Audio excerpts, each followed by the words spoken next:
فقد أرشد الباري في معظم تنزيله وعظيم خطابه بعد أعوذ بالله من الشيطان الرجيم يريدون ليطفئوا نور الله بأفواههم والله متم نوره ولو كره الكافرون هو الذي أرسل رسوله بالهدى ودين الحق ليظهره على الدين كله ولو كره المشركون আল্লাহ পাকের অশেষ মেহেরবানিতে আমরা মাগরিবের সালাত জামাতের সাথে রাসূলুল্লাহ সাল্লাল্লাহু আলাইহি সাল্লামের পূর্ণ আনুগত্যের ভিতর দিয়ে আদায় করার সুযোগ পেলাম। যে আল্লাহ পাক আমাদেরকে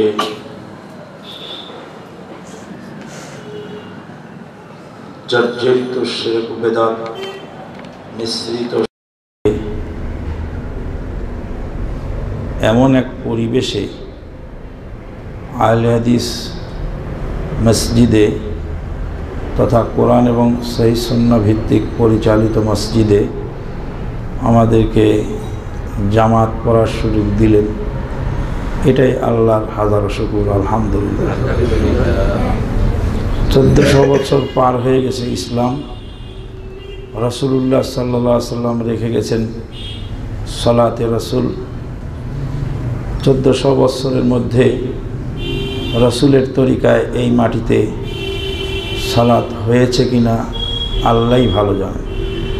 তবে আমাদের জানা মতে হয়তো বা হয়নি। ফেরকাবন্দি তরিকা এবং বাপদাদার রসম রেওয়াজ অনুযায়ী সালাত হয়েছে। এই সেই মাটি, যে ব্যক্তির এই মাটি যিনি জায়গা দান করেছেন তার জীবন ধন্য। তারই মাটিতে সর্বপ্রথম রাসূলের তরিকায় সেজদা হয়েছে, যারই টাকায় গড়ে উঠেছে যদিও টিন শেড মসজিদ।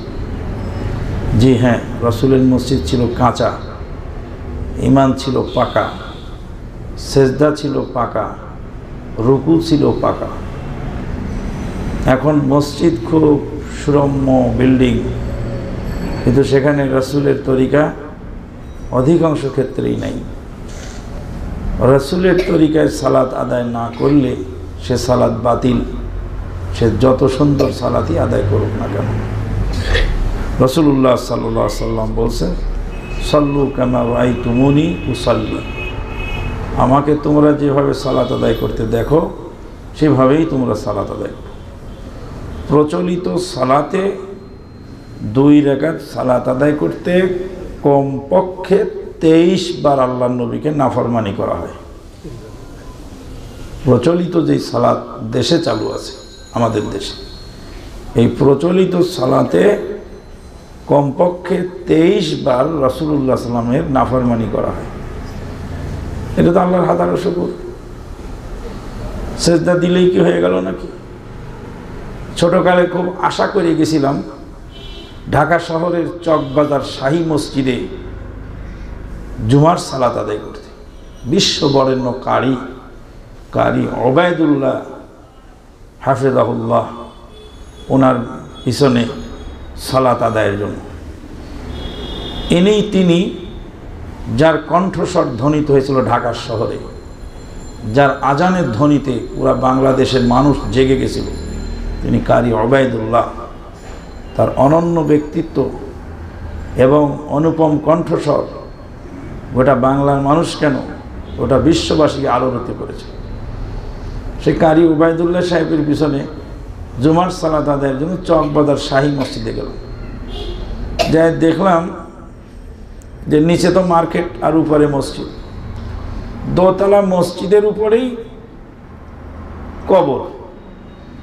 আচ্ছা, পীর সাহেব তো মারা গেলেন, তো ওকে দোতলায় দাফন করলো কিভাবে?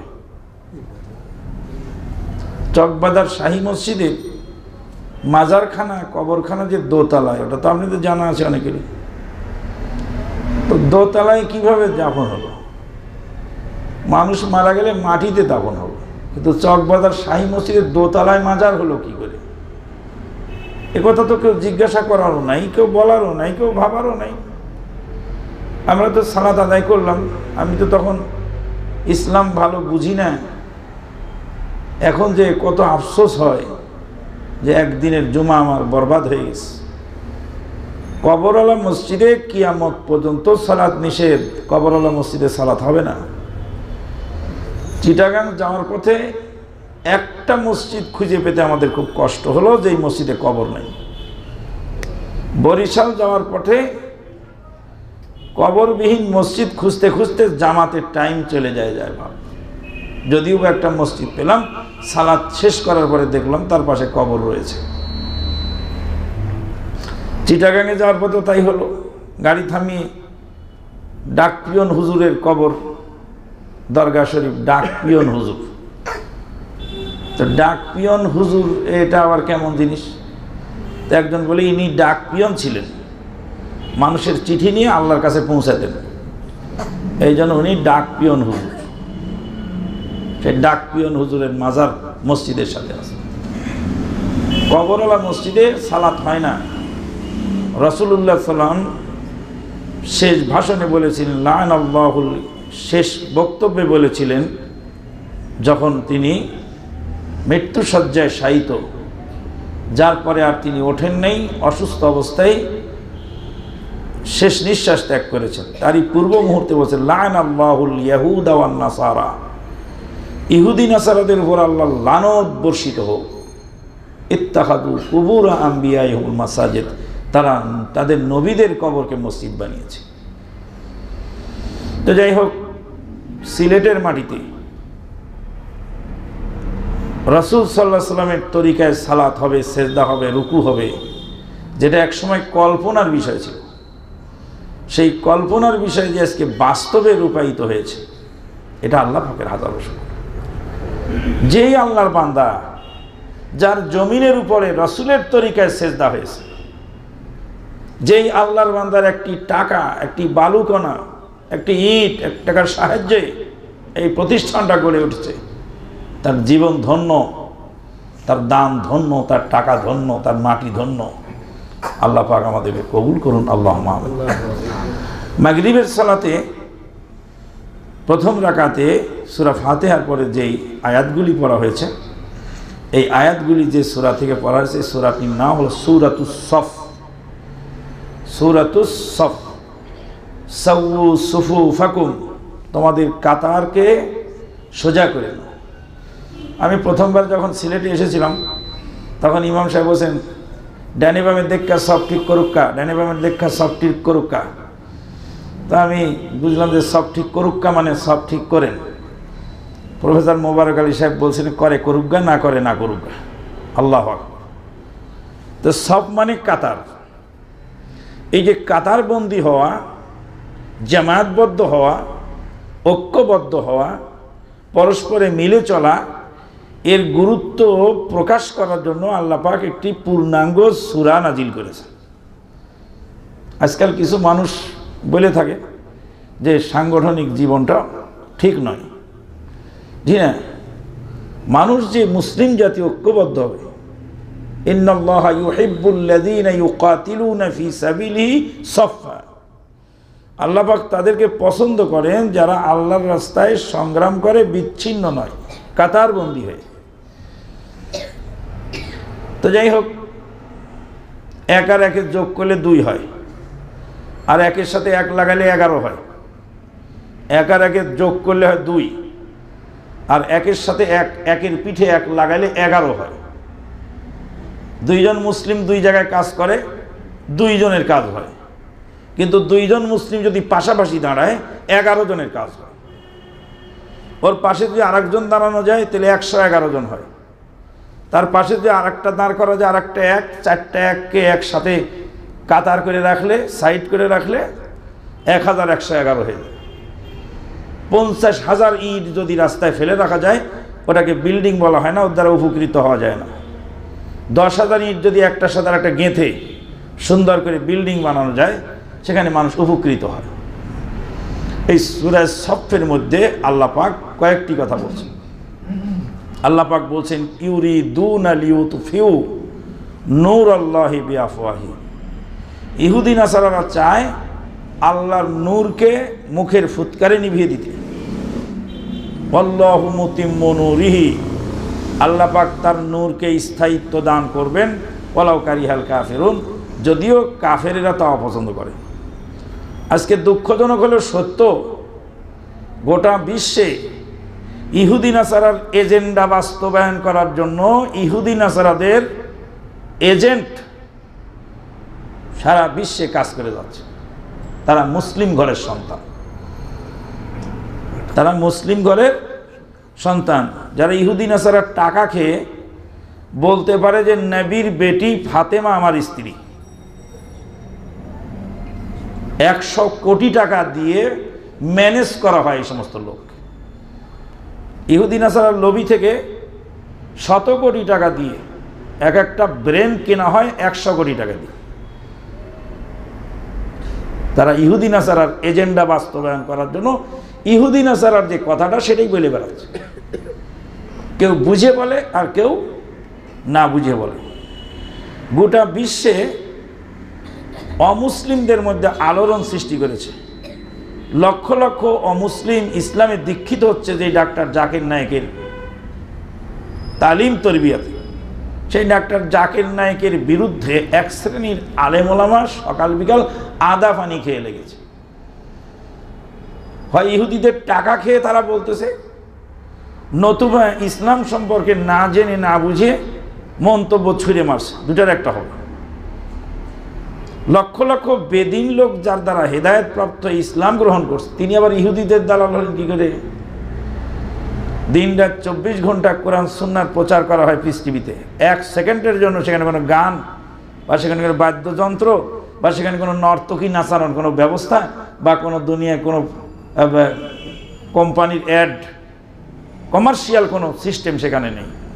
সেই পিস টিভির বিরুদ্ধে এখন বক্তব্য দেওয়ার জন্য এক শ্রেণীর উলামা মাশায়েখের জন্য ফরজ হয়ে গেছে।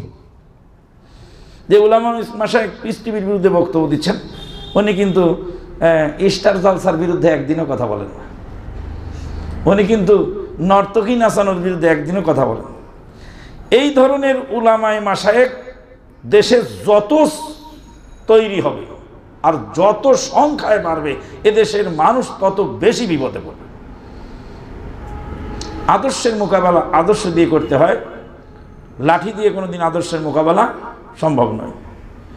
শিক্ষা, কুশিক্ষার মোকাবেলা সুশিক্ষা দিয়েই সম্ভব। জারি মাইল ফলক আপনারা স্থাপন করেছেন, এটা শিক্ষা প্রতিষ্ঠান। শিক্ষা হলো জাতির মেরুদণ্ড, সুশিক্ষা জাতির মেরুদণ্ড, কুশিক্ষা নয়।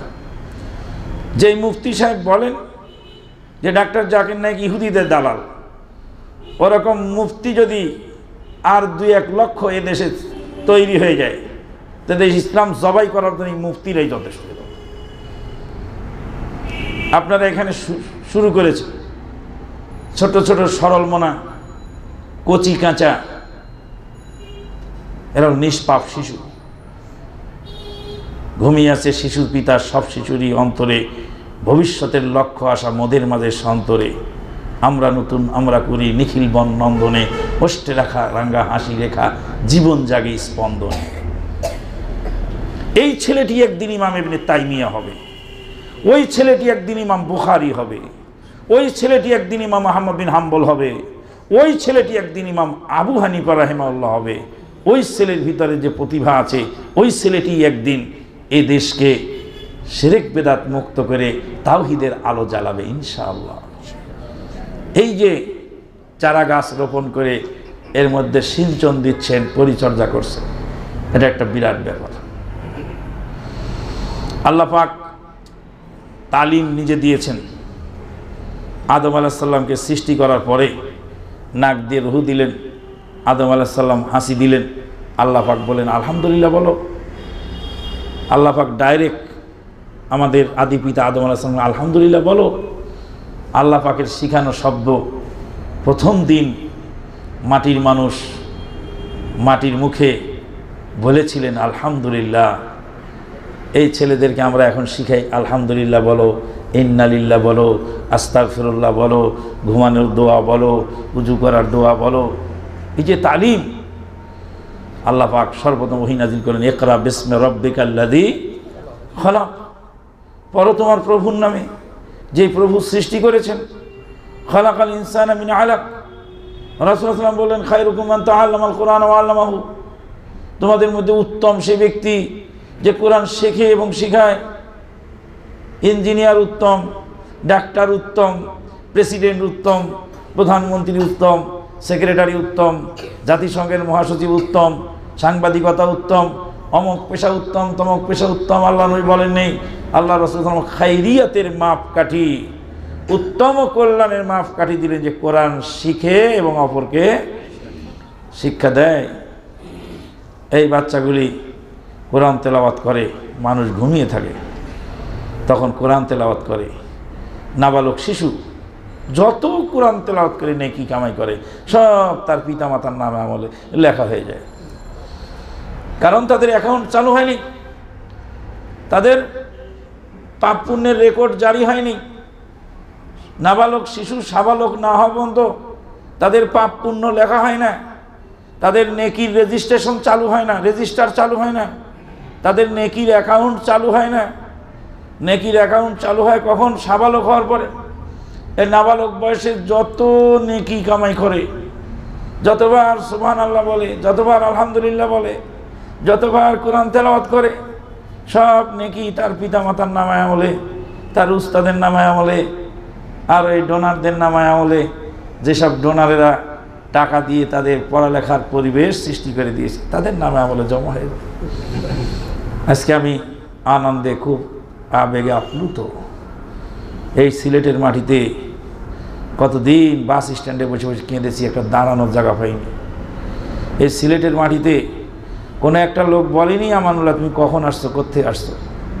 এই সিলেটের মাটিতেই এই অবস্থা।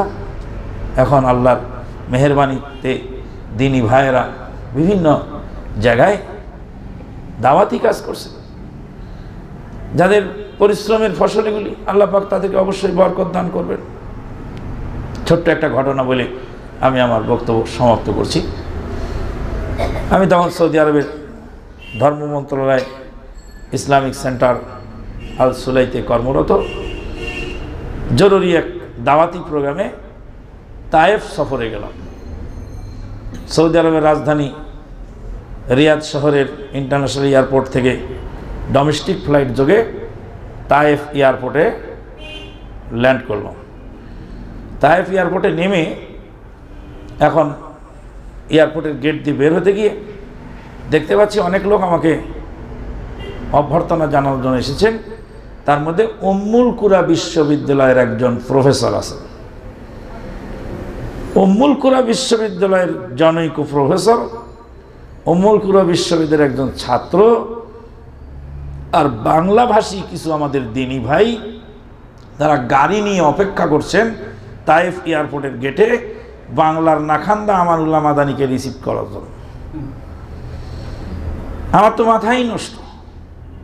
আমি প্রথমেই উম্মুল কুরা বিশ্ববিদ্যালয়ের প্রফেসর সাহেবকে বললাম, স্যার সামেহুনি ইয়া শাইখানা, excuse me my dear sir, excuse me, আমাকে ক্ষমা করুন। আমি বাংলাদেশের একজন নাখান্দা আদনা দরজার ছাত্র। আমি মদিনা ইউনিভার্সিটির একজন ছোটো মোটো আদনা দরজা, আমাকে রিসিভ করার জন্য আপনি উম্মুল কুরা বিশ্ববিদ্যালয়ের প্রফেসর আপনি এসেছেন, আমার খুব লজ্জা লাগছে। সেদিন উম্মুল কুরা বিশ্ববিদ্যালয়ের প্রফেসর বলছিলেন, এই সেই তায়েফের মাটি, যেই মাটিতে আমার পূর্বপুরুষেরা আল্লাহর রসুলের গায়ে পাথর ছুঁড়ে মেরেছিল, নবী সেদিন দাওয়াত দিতে এসেছিলেন। এই তায়েফের মাটিতে পায়ে হেঁটে আল্লাহর নবী কুলের শিরোমণি শ্রেষ্ঠ নবী মুহাম্মদুর রাসূলুল্লাহ সাল্লাল্লাহু আলাইহি ওয়াসাল্লাম দাওয়াত দিতে এসেছিলেন। আমার পূর্বপুরুষেরা নবীর গায়ে পাথর ছুঁড়ে মেরেছিল। আল্লাহর ফেরেশতা বলছিলেন, নবী তুমি অর্ডার দাও, আল্লাহ আমাকে পাঠিয়েছেন, বলেছেন আমার নবীর অনুমতি ছাড়া তুমি কোনো কাজ করো না, নবীকে জিজ্ঞেস করে নিও। নবী যদি অনুমতি দেয় তাহলে তায়েফের 2 পাহাড় একত্রিত করে একটা ডলা দিয়ে সমস্ত তায়েফবাসীদেরকে একদম নিশ্চিহ্ন করে দিও। নবী বলছিলেন যে ওরা যদি মরে যায় তো দাওয়াত কাদের কাছে দেব? বেদাতি বেঁচে থাকবে তো আপনি দাওয়াত দিবেন, বেদাতি যদি মরে যায় তো আপনি দাওয়াত কাকে দিবেন? নবী সাল্লাল্লাহু আলাইহি সাল্লামে দোয়া করেছিলেন, তার দোয়ার বদৌলতে আজকে তায়েফে দাওয়াত হচ্ছে, বাংলা ভাষায় দাওয়াত হচ্ছে। বাংলা ভাষায় দাওয়াতের জন্য দায়ী আমানুল্লাহ এসেছে। আমার পূর্বপুরুষদের সেই অপকর্মের কিছু প্রায়শ্চিত্ত করার জন্য আমি এসেছি। নবীর সেই দোয়ার ফসল আমি, যে একদিন এখানে দাওয়াত চলবে। আমি এসেছি আমাদের পূর্বপুরুষের সেই অপকর্মে, যে নবীর গায়ে তারা পাথর ছুঁড়ে মেরেছিলেন, তারই কিছু প্রায়শ্চিত্ত করার জন্য। তুমি কি বাঙালি না কাঙ্গালি ওটা আমার দেখার বিষয় নয়। তুমি যে একজন দিনের দায়ী, দিনের দায়ীকে একটু অভ্যর্থনা জানালে, একটু গাড়িতে করে নিয়ে আসলে, যে একটা যে নেকি হবে, এই দাওয়াতি কাজের যত নেকি কামাই হবে সমস্ত নেকির ভাগ আমি একটা পেয়ে যাব, এই লালসে আমি এসেছি। শুনে রাখো ভাই আমার, আমি আরবি ভাষা ছাড়া আর কিছুই জানি না, শুধু আরবি ভাষাটাই জানি। কি সুন্দর করে তুমি বাংলা বলো, কি সুন্দর করে তুমি আরবি বলো, কি সুন্দর করে তুমি উর্দু বলো, কি সুন্দর করে তুমি মাঝে মাঝে ইংরেজিও বলো। তা আমার এলেম বেশি না তোমার এলেম বেশি তা তো আমি জানি না। আমি তো এক ভাষা জানি। তোমাকে আল্লাহ পাকে একাধিক ভাষা শিক্ষা দিয়েছে। তুমি আরবি ওলাকেও কিছু বলতে পারো, বাংলা ওলাকেও কিছু বলতে পারো। তা আমি তো মনে করি আল্লাহ তোমাকে আমার চেয়ে অনেক মর্যাদাবান করেছে। কি ফিলিংস, কি অনুভূতি!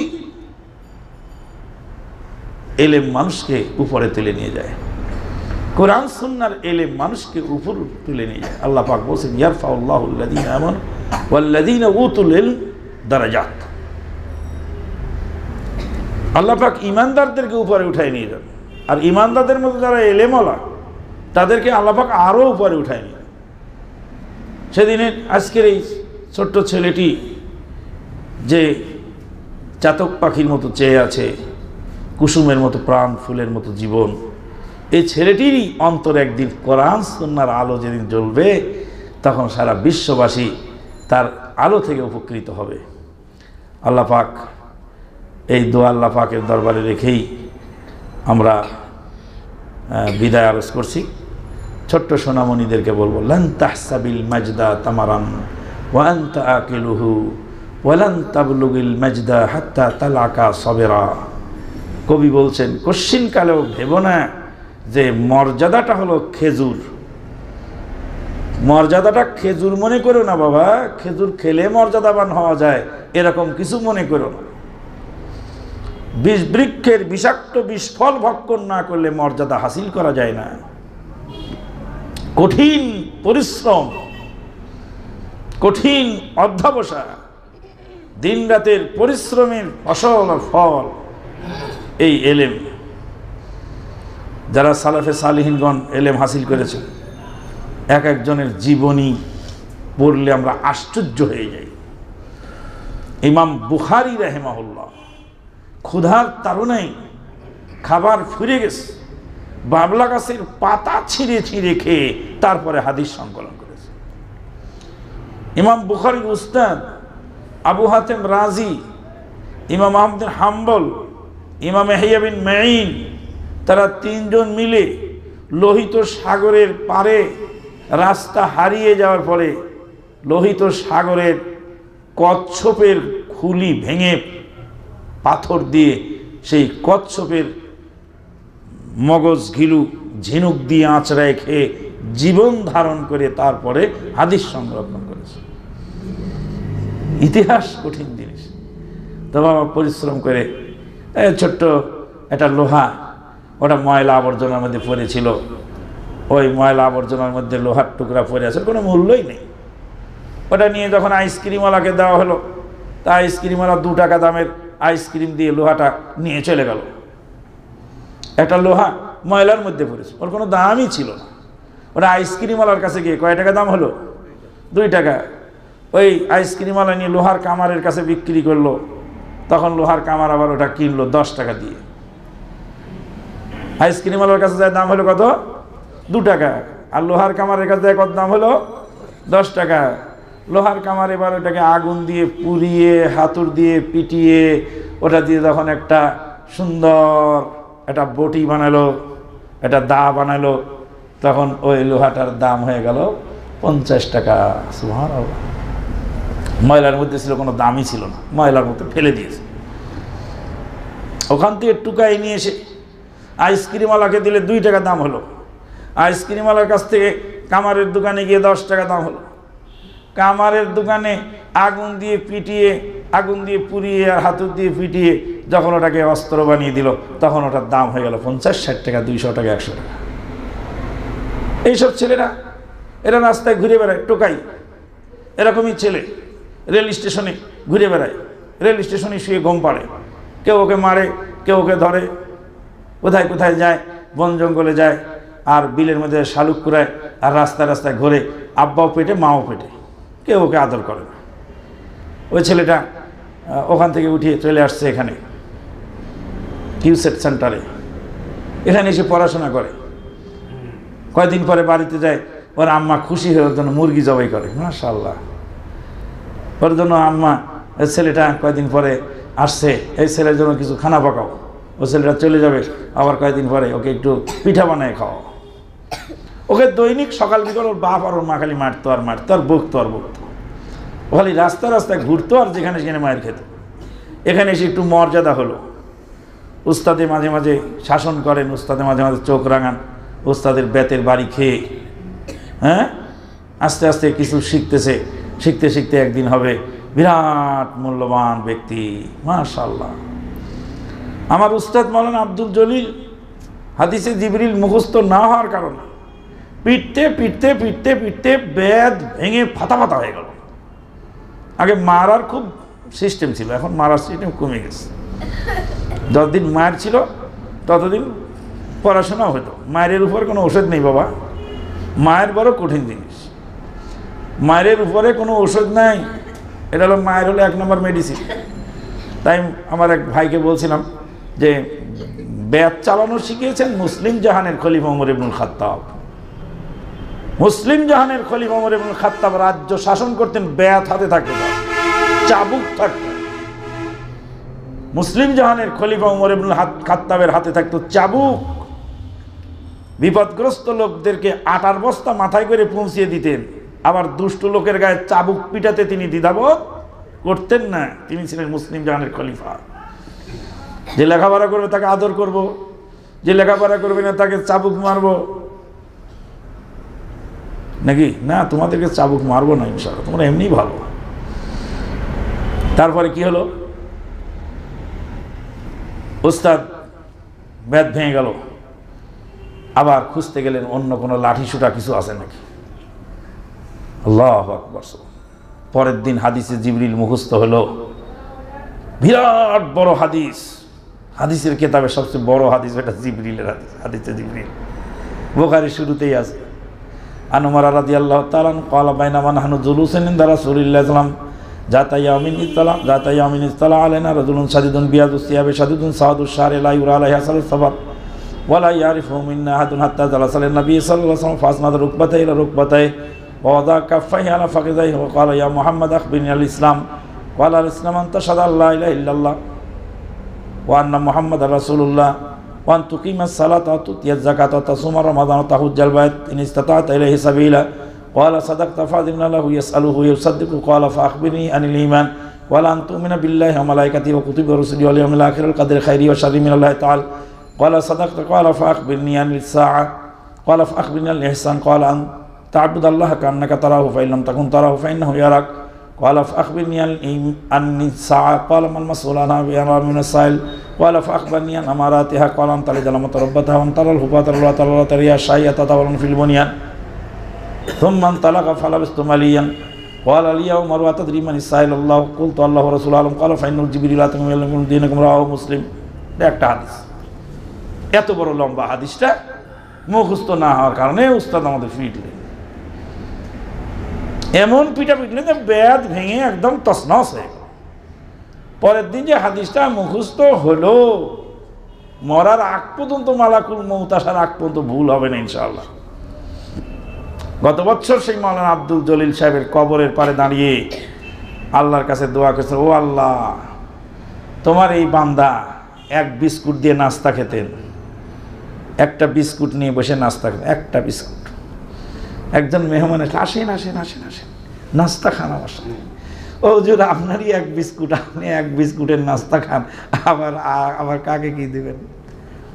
বলছে রাসূল সাল্লাল্লাহু আলাইহি ওয়াসাল্লাম বলছেন, রুদ্দু সাদমাতাল বালাই ওয়ালা বিশিক্কি তামরাতি, বালা মুসিবতকে দূর করো, বালা মুসিবতকে প্রোটেকশন দাও। বালা মুসিবত প্রোটেকশন দেবো কি দিয়ে?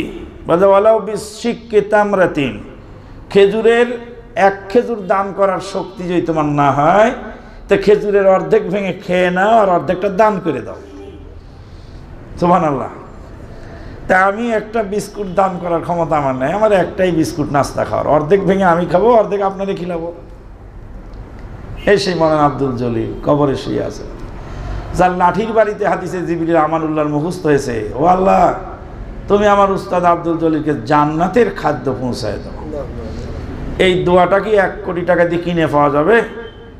বলে আব্দুল জলিলের কবরের পারে দাঁড়িয়ে যে দোয়াটা আমানুল্লাহ করে আসলো, পাওয়া যাবে না। আল্লাহ পাক আমাদেরকে তৌফিক দান করুন, আল্লাহুম্মা আমিন। জাহেলিয়াতের মোকাবেলায় আমাদেরকে এগিয়ে চলতে হবে, আর আমাদেরকে সুসংগঠিত সুসংঘবদ্ধভাবে দিনের দাওয়াতের প্রচেষ্টা চালিয়ে যেতে হবে। ওয়া আখিরু দাওয়ানা আনিল হামদুলিল্লাহি রাব্বিল আলামিন।